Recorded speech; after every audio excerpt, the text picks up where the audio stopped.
MAITHONGDA MOMON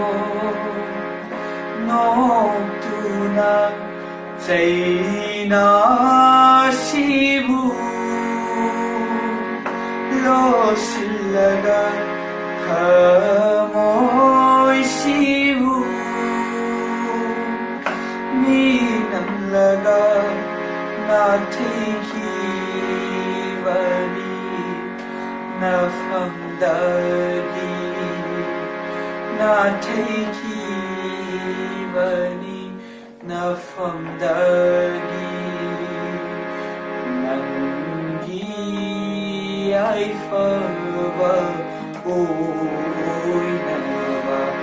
MAITHONGDA MOMON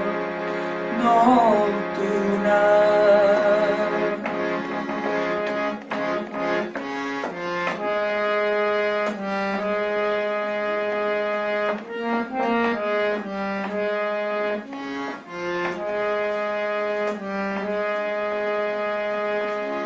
Loivanaidawa Ningshimbana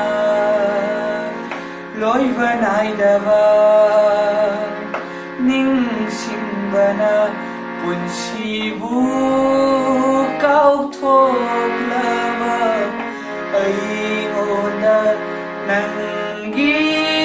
Piroinava Mityena Nangi Piroinava Mityena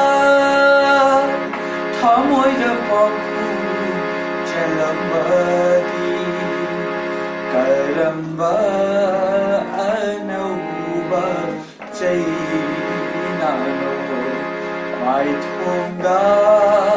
MOMON NOKTUNA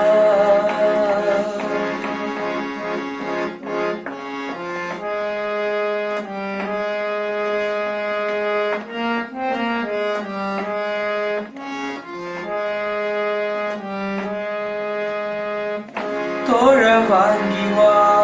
Mani Punshina Toravangiwa Mani Punshina Houkhare Wari Liduna Houkhare Wari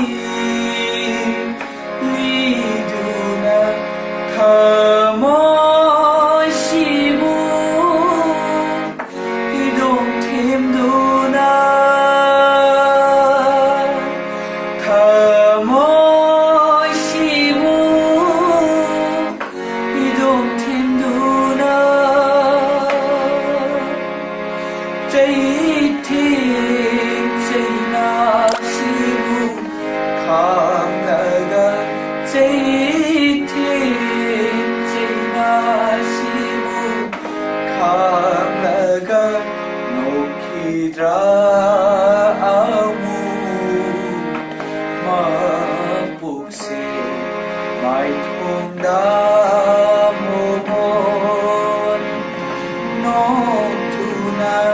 Jainashibu Loshillaga Kamoishivu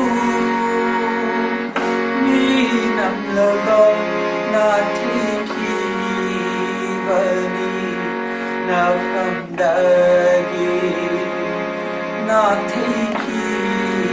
Natikivani Nafamdagi Nangi Aifava Oinava MAITHONGDA